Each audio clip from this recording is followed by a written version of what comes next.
Hey, my name's Angela Casey and welcome to Edinburgh Outdoors, the podcast that explores Edinburgh's green spaces and the people in them. I'm in a very old green space today.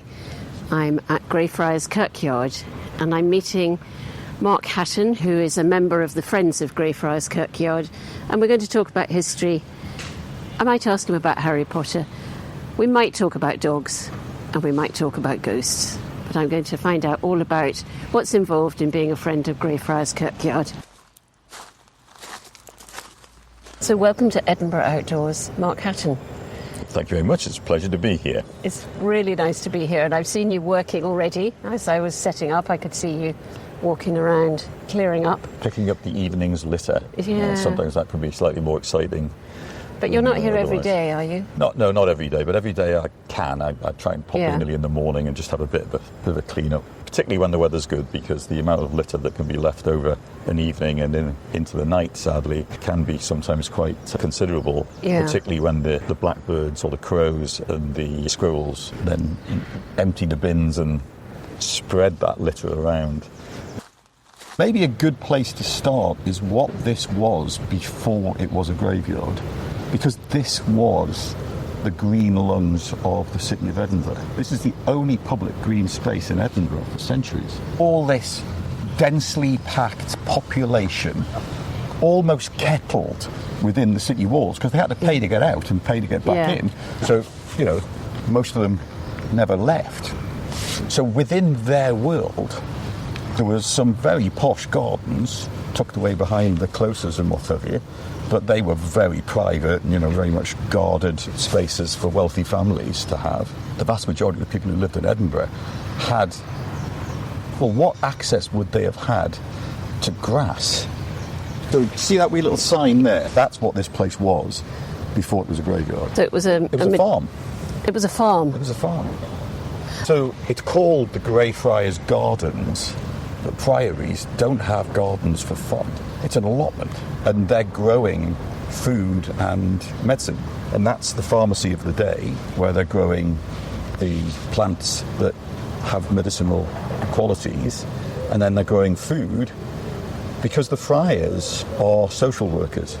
Friars are very much outreach workers, and that's why friars are invited to come to cities and places, do the dirty work. They go into the city of Edinburgh and they look for the sick and the hungry, and they tend to the sick with medicinal herbs that they're growing in their gardens, and they feed themselves and the people in need in Edinburgh with the crops that they're growing in this space. So for well over 100 years, the Greyfriars are operating in Edinburgh, and they're well respected, they're well liked, they're doing a great job.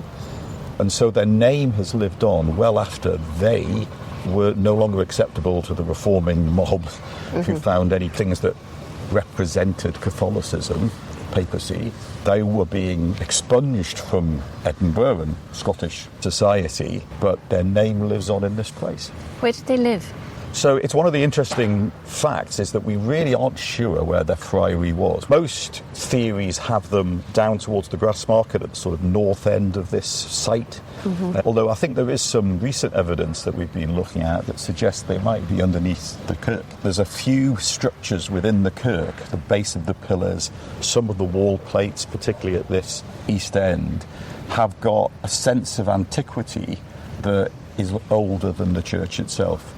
We can't prove it yet, although watch this space. Those might be a structure that was there before the church was built, and that could potentially be the friary buildings. We've got so many stone fragments, as we'll see as we walk around. Yeah, I was here with Hetty and she was talking about how this was where people used to come and play, even when it was a kirkyard. But I also went round St Cuthbert's with a death historian, Charlotte College. Oh, I know Charlotte, yeah. I went round St Cuthbert's with her. Yeah. And that was fascinating. It's just about how bodies were put on top of other bodies and this kind of thing. We've got plenty of that here. I mean, an interesting statistic is people try and calculate how many people are buried here.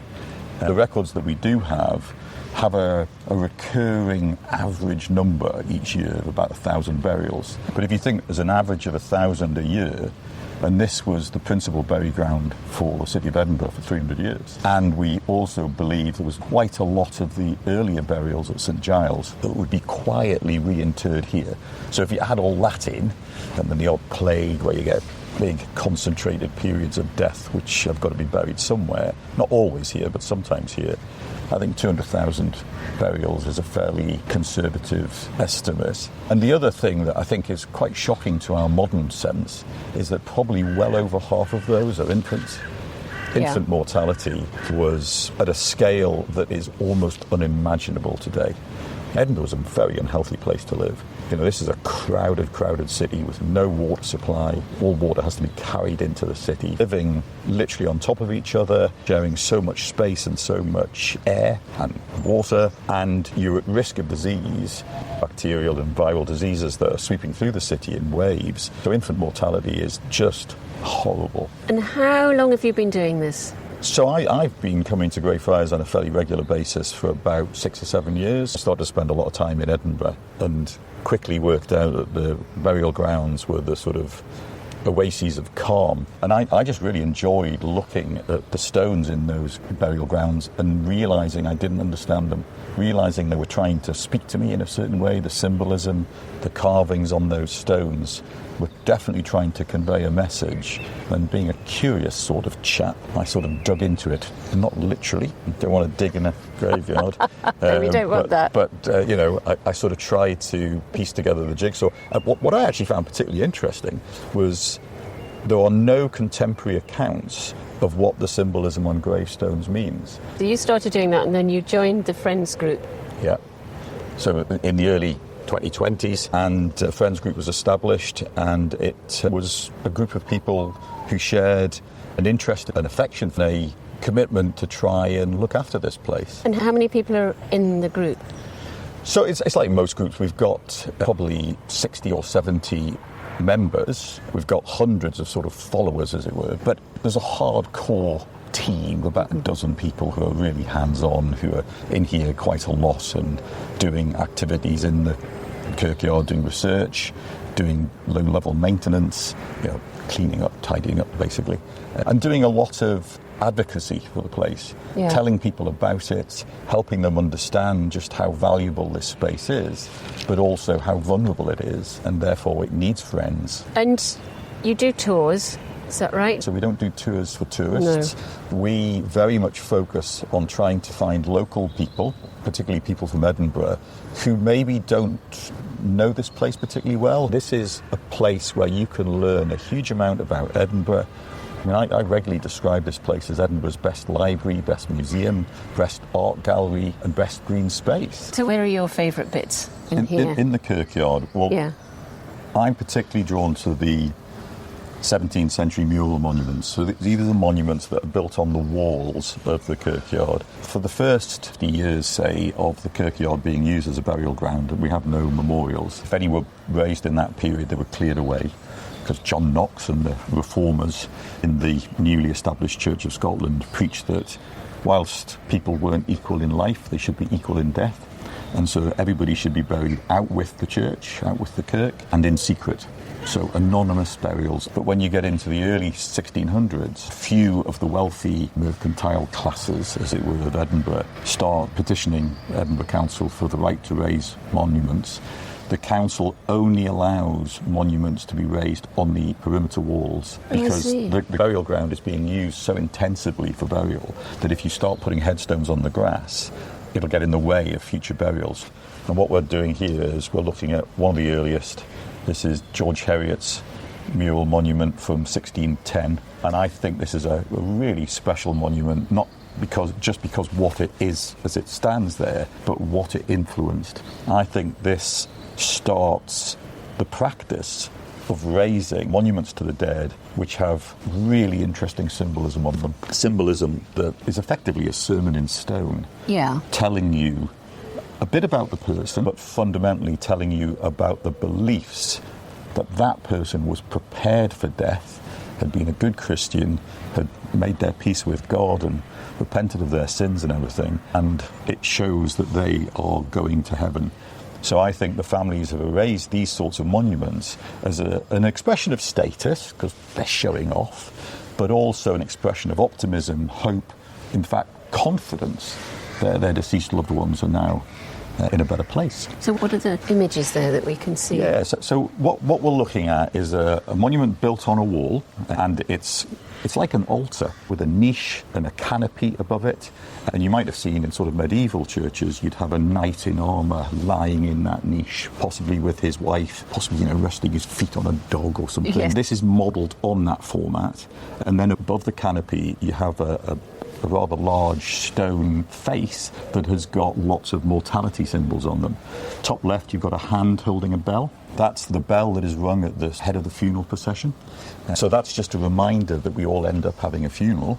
Just below the bell, there's an hourglass. And that's fundamentally a reminder that time is short, time is uncertain. Below the hourglass on this particular monument, George Heriot's monument, are a pair of coffins arranged in an X shape. Oh, I thought they were cricket bats. No, I can understand why. They're not particularly clear, but they are coffins. On the other side of this face, a skull with its lower jaw, and then below the skull you have a pair of bones arranged again in an X shape. I think Hetty told us this when we were here as well. It was a surreptitious way of getting the cross. Reference to Christ, yeah.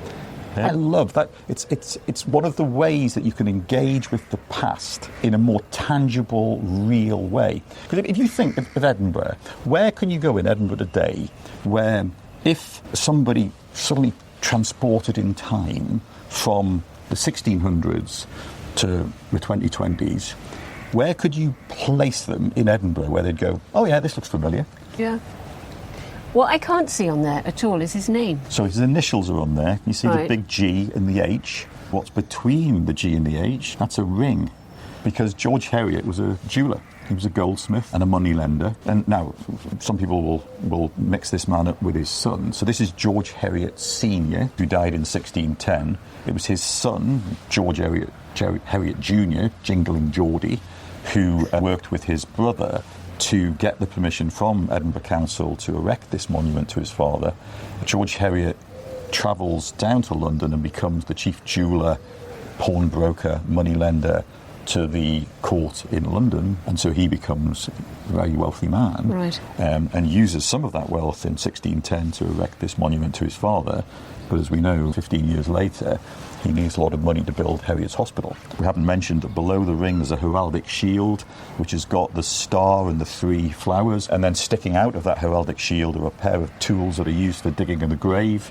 That symbolism is picked up and is used in burial grounds all over Scotland. And I think people have come here, seen this, and thought, I quite like that. I want to replicate those designs. And they've gone back to their rural parishes, other towns and cities around Scotland, and have asked for their stonemasons to produce some work more humble than this, but using those same designs. So throughout the 1600s and 1700s, the art of gravestones and the symbolism on them flourishes in Scotland. So why do you think people came here and copied this one and took it somewhere else? So what you've got to imagine, Scotland in the 1600s, imagine Edinburgh. So Edinburgh is a city that is clinging to that ridge. People from out with Edinburgh travel into Edinburgh from all over Scotland for a variety of reasons. Scotland's the capital. Scotland's where the legal services are. Scotland's where the medicinal services are. So many people from Scotland are travelling into Edinburgh and they're staying on the high street. Now, if you come from a rural parish and you're staying on the high street, Bit of a shock. it would be a hell of a shock. The noise, the smells, the seething mass of humanity. Where are you going to go to get some air, to get some space? You're going to come down here. Yeah. We're inside the city walls, so you don't need to leave the city walls to get to this space. And inevitably, you're going to be drawn to these real monuments. They're going to look at that and they're going to say, I'm loving that. I want a piece of this action. Yeah. I'm taking these ideas home with me and I'm going to see what I can get for our family. This is a 1600s influencer here. This is influencing how people think. So it is like how people will see on TikTok to come here, so they'll all come. Yeah, oh, absolutely. And it's the same thing. You've obviously had to do a lot of research to find out all this. Well, I used to travel all over Scotland climbing Munros. Now I travel all over Scotland visiting Belfry. It's easier on the knee. We're 10:15 in the morning and it's getting busy. Yeah, you hear every language from around the world in here. You have to recognise that probably 90% of the people that come into this space are drawn here because of influencers who've made them interested in J.K. Rowling, Harry Potter connections, Greyfriars Bobby connections, and ghost stories. Does it bother you? No, it doesn't bother me. This is a place where people have all sorts of reasons to visit it. And who am I to say that some reasons are more legitimate than others? Obviously, we don't want people to come in here and abuse the place, but to come in here to see something that interests them, that entertains them, that engages them. Graveyards are places that are full of stories, and some of those stories are true to life. They tell us about the people who died, what they did in life, what they believed, what their hopes and fears were. And some of those stories are creations, and people really engage with those stories. And to a certain extent, I think the Harry Potter stones, the Bobby the dog, and the poltergeists, they're like fast food.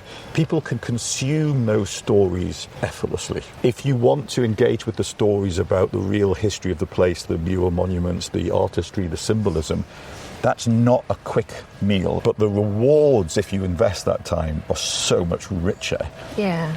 If the Harry Potter thing makes people come in here, and then as a result of coming in here, they start reading or listening or whatever about it, then they're absorbing something else. I totally agree with you, but they're walking along here because they're trying to find the words Tom Riddle. He's round the other side. So this is the Fowlis Memorial. It's one of the most soaring, magnificent memorials in the Kirkyard. It was raised in the 1630s by George Fowlis to memorialise his parents, George and Janet Bannatyne. George Fowlis on the left, Janet Bannatyne on the right.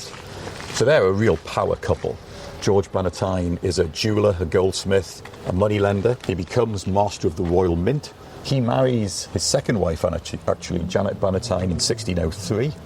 So she dies a lot younger than George. So initially they are separated by death. Mm-hmm. And then when George dies, are reunited by death. And that's what's depicted on there. You see the skull between George and Janet, and just below the skull. He's having a laugh, the skull, actually, isn't he? Yeah, he's looking quite happy with himself because he's actually playing a very positive, loving role here. The skull represents death, and death is reuniting Janet and George in heaven, where they can be reunited for all eternity. There's a wee little heart, and that heart is in flames. That is their love for each other being reignited in heaven. God, they're going for it on this one, aren't they? Oh, well, absolutely. They really are. They are really going for it. It's really interesting. Did you enjoy being in here? I do. I really enjoy this space. I feel very much at home here. I feel quite peaceful here. Every time I come in here, and I do come in here a lot, I find new things. Yeah. I don't think a day goes by when I'm in here when I don't look at a monument and spot something I haven't seen before. There's still so much more to learn about this place, and that's really rewarding. So here we are at what might be the Trinity Stones. Jill was fairly certain they were carved by the same stonemasons because of the nature of the face. Yeah, they are very representative of what 15th century stonemasons are producing. So you don't mind Greyfriars Bobby either? That gets a lot of people in, doesn't it? Greyfriars Bobby gives a lot of enjoyment, generates a lot of emotion. You know, I still see people standing in front of Greyfriars Bobby with a tear in their eye. They're so drawn in by this story of loyalty. It's a story from the 19th century, but it still has huge power to move people in the 21st century. I mean, it was lovely last night. We did a tour last night for people from the Royal Society of Edinburgh, you know, the RSC, who were obviously interested in James Hutton. James Hutton's birthday, 300th birthday. Well, we're celebrating Wednesday. it now, aren't we? Yeah. So we did a tour for them, and that was very much focused on the Enlightenment period. So Hutton's not buried here, is he? Yes, he is. I can take you through to see Hutton if you like. He's in the locked area of the Kirkyard. Oh, it's a locked area? Yeah. Oh, we have to go to the locked area. Covenanters' prison. Oh, yes, I was going to ask about that. Yes. Because, you know, as I mentioned earlier, there's probably up to 200,000 people buried here, but there's only something like 700, a bit more than that, memorials. Yeah. So really, getting a memorial was very much the exception, not the rule. This is an example that we've recently been involved in restoring. So this is a memorial stone for Walter Scott, the father of Sir Walter Scott. And when Sir Walter Scott's father and various of Walter Scott's brothers and sisters, they were all members of the congregation at Greyfriars. They lived just over the road, really. And this was their family burial plot just in this corner here. And they never had a memorial. So it was well after Sir Walter Scott had passed away that another group raised this stone, but that stone had fallen over, it was illegible, it was just lying, facing the mud. And we thought, you know, that's an important name, that's a reference that really should be visible and celebrated. But you'd be surprised how much work involves just getting that stone remounted, cleaned up, repainted. But just seeing that raised up is quite a reward. And now we're at the Flodden Wall. Flodden Wall, yeah. Which is the later wall. Yeah, this wall was early 16th century, so early between 1513, which is the date of the Battle of Flodden, but I don't think the wall was completed until the mid-1500s. So it comes up this west side of the kirkyard, then goes along the south side of the kirkyard. The city walls of Edinburgh used to, still do fascinate me, but they're quite frustrating things until you realise that walls fall over a lot. Walls don't stand. A lot of the city walls were thrown up quite quickly using whatever material was lying around at the time. And these sorts of structures fall over or they're knocked over to create gates, and then they're rebuilt. You know, they fall out of use, and then somebody says, oh, really need to put that back up. So, yeah, walls come and go. So do we want to talk about Potter stones? Because they're all in here. She denies it, you know. Does she? She says... But there's Moody. I know. It's almost unimaginable to think that you could have a Riddle, a Moody and a McGonagall within sight of each other. Yeah, and a Crookshanks. And a Crookshank and a Scrimgeour and a Black and what have you. To have them in such close vicinity, it would be a hell of a coincidence if there wasn't a connection. So this path was put in not that long ago to try and keep people away from the grass. That lady was just walking on that bit. Yeah, I know, because it's so worn. It's a big group, and they're coming to pay pilgrimage to a stone that's got the name Thomas Riddle on it. This is almost going back to medieval pilgrimages where people went to see relics of saints. The joy that they get from that is something that we shouldn't dismiss. We shouldn't devalue. It's a worthwhile thing. But the sheer wear and tear on the fabric of this place that is caused by 2 million pairs of feet a year. 2 million? 2 million. Probably over 2 million now. Pairs of feet a year coming in here. Moving into poltergeist territory in the graveyard here, because there's the Covenanters prison, there's bloody Mackenzie's mausoleum. There he's, you know, the most haunted or the most active poltergeist in Scotland is Mackenzie. Look at this. Yeah. So Robert Adam designed this for his father William, and then John Adam. So this is a family of architects. Robert Adam's buried in Westminster Abbey, but his brother and his father are buried here. So this is the Covenanters prison. Oh, this is the Covenanters prison. Yeah. Well, the actual Covenanters prison goes all the way from here, all the way across the Bristow Place, down to Lauriston Place at the bottom, and then along the Flodden Wall here. So why is this bit locked? So, the reason it's locked today is because there's lots of burial layers here, which unfortunately create invisible spaces that people can go and use for unsavoury activities.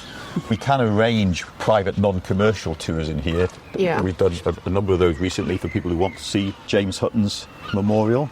The Mary Erskine School come here and have Founders Day because Mary Erskine's buried at the bottom. People who want to see their sort of ancestors' memorials. We will escort people in here to be able to see something that they have a particular need or reason to see. Obviously, with James Hutton's 300th anniversary of his birth, we had an American Geology Society who literally come on pilgrimage to be in Edinburgh. And this man is so important to them. They are drawn to this place.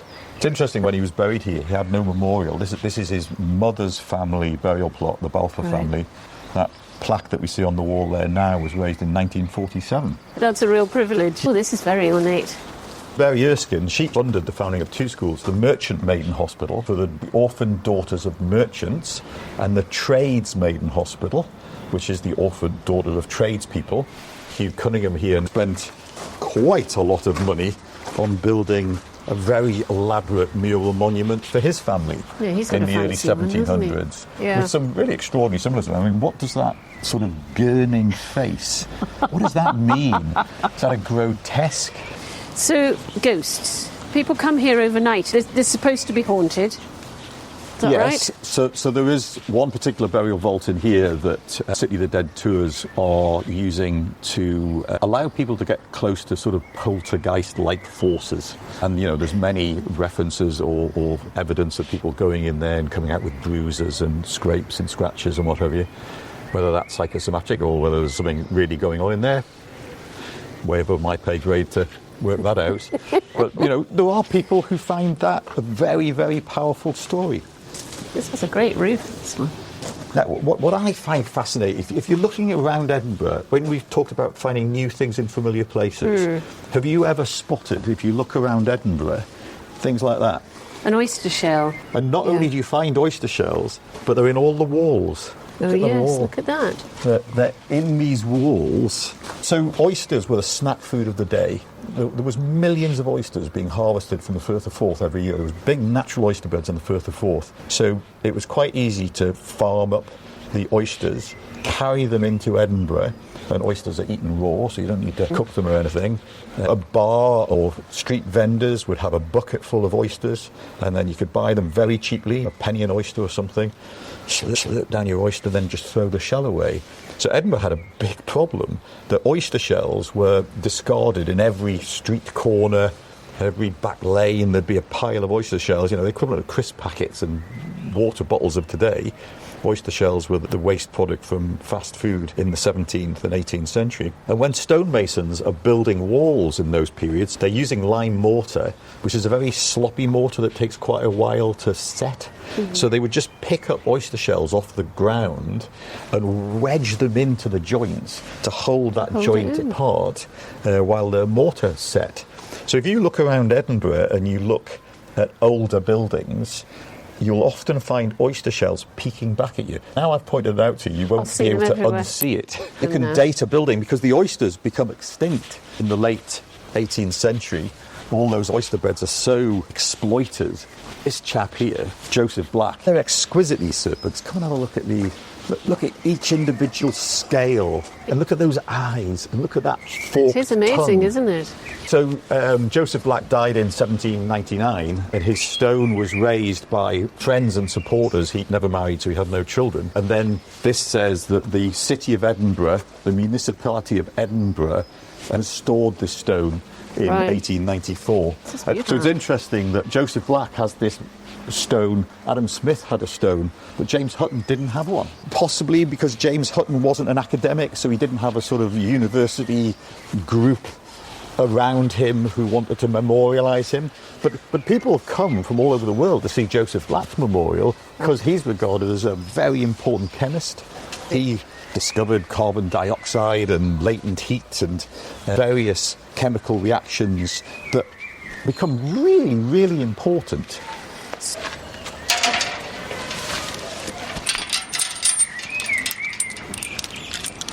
This has been so fascinating. It could be a 3-hour podcast. You really are brilliant, and you know so much about it, and I would highly recommend coming and doing a tour. So at the end, I always ask 3 questions. Okay. And the first question I ask is, what does being in the outdoors mean to you? So being outdoors is very natural to me. You know, I was brought up in a family where every weekend we were all out for a walk. That remained with me, you know, all my life. I don't think I ever had a period when I didn't go walking on a regular basis up hills and down dales and underground and, you know, outdoor swimming and what have you, whether it was on a bike or just Shanks's pony, climbing, potholing, exploring mines. So outdoors is a place where I feel absolutely at home.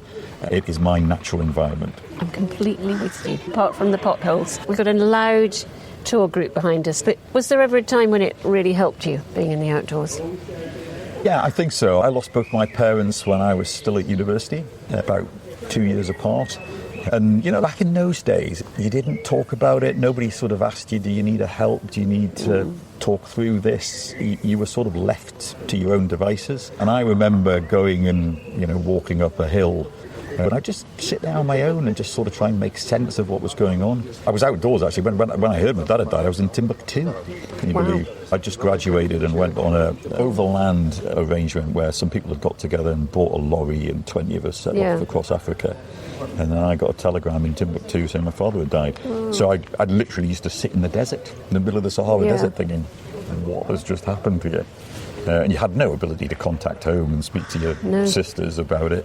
You just had to sort of try and work it out. So when I have to think and process stuff, outdoors is the place I go to do that. And if you're thinking about Edinburgh, and a lot of people say the place that we're in, I have to allow you that, but if you think about Edinburgh and think about your favourite outdoor space, where would that be? I don't think you'd be surprised to know it's Greyfriars Kirkyard. No, I wouldn't. This is a place I feel absolutely at ease, at home. I'm enthralled by what's here, I'm intrigued by what's here, and I'm committed to find out more and do anything I can to preserve this space and share this space with people who would like to understand it better. I can feel that from you. There's a definite love and a passion for it, and it's great. I can feel it coming through all the time. Well, brilliant. Thank you very much. I've really enjoyed coming to meet you. So just to reiterate, if anybody listening to this podcast is interested to find out more and its real story, the history, the heritage, the past, present and the future of this place, the Friends of Greyfriars Kirkyard would love to help them do that. You can find the Friends of Greyfriars Kirkyard online, friendsofgreyfriarskirkyard.org. We're a very welcoming, open organisation that would help anybody understand this space. And if there's any groups who would like a tour, we offer free tours to local groups, community groups, history groups who'd like to come and find out more about this space. Get in touch and we'll look after you. We've got a tour about to walk right past us. And they're wearing, you can tell that's a Potter tour. They've all got their wands and their cloaks. And they will have a lovely time. They will remember their Harry Potter tour with great affection from their time in Edinburgh, so how can anybody object to that? I love there's a boy dressed as Harry Potter. It's so sweet. It's a highlight of his holiday. I know. Oh. And you're also on social media, is that right? Yeah, well, Facebook is what we use and find what we're up to, and lots of information about the Kirkyard, its history and its mystery. Brilliant. So, well, thank you very much, and really good to meet you. And I've learned so much. It's fantastic. Well, you're very welcome to join anytime you like, you know. And as always, thank you for listening to Edinburgh Outdoors. If you've enjoyed the podcast, please rate or review it. And don't forget to tell your friends about it too. And if you know of an outdoor space in or around Edinburgh that might like to be featured, please get in touch.